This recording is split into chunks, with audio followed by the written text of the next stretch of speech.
పవన్ కళ్యాణ్ గారి మీద ట్రోలింగ్ బాగా నడుస్తూ ఉంది. ఎందుకంటే తిరుపతి లడ్డు విషయంలో హీరో కార్తీక్ గారు అన్నారు. ఏమన్నారు అంటే అది సెన్సిటివ్ విషయం వద్దు అన్నారు ఆడియో ఫంక్షన్లో. కానీ పవన్ కళ్యాణ్ గారేమో వార్నింగ్ ఇచ్చినట్టు కామెడీ చేయొద్దు అన్నట్టు అన్నారు.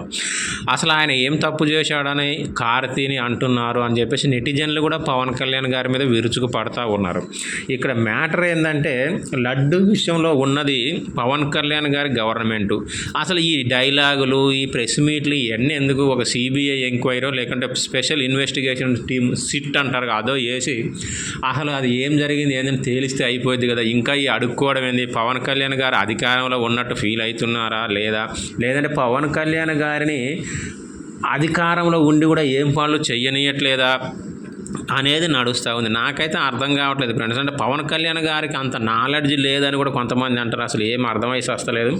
ఎందుకంటే ప్రకాష్ రాజు గారిని కూడా ఏదో అంటే ఆయన విదేశాల్లో ఉన్నా వచ్చినాక 30వ తారీఖు వస్తా, మీ ప్రతి సమాధానానికి నేను ఆన్సర్ ఇస్తా, అసలు మీరు నా ట్వీట్ను సరిగా అర్థం చేసుకోలేదు, చదవకుండా మాట్లాడుతున్నారు, ఒకసారి మళ్ళీ చదవండి అని. అంటే పవన్ కళ్యాణ్ గారిది అంతా సగం బేరమేనా అనే కామెంట్లు వినిపిస్తూ ఉన్నాయి.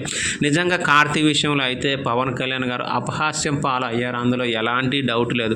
పాపం ఆయన ఏమనలే, అయినా కూడా ఆయన ట్విట్టర్ వేదిక క్షమాపణ చెప్పారు. నిజంగా మరి పవన్ కళ్యాణ్ గారి పరిస్థితి మీరు ఏమనుకుంటున్నారు? మంచి నాలెడ్జ్ పరచనా, హాఫ్ నాలెడ్జ్ పరచనా, లేకపోతే గవర్నమెంట్లో ఉండి కూడా పని చెయ్యలేడా, లేకపోతే కుమ్మేస్తాడు అనుకుంటున్నారా? స్వామి గారి గురించి కామెంట్ చేయండి.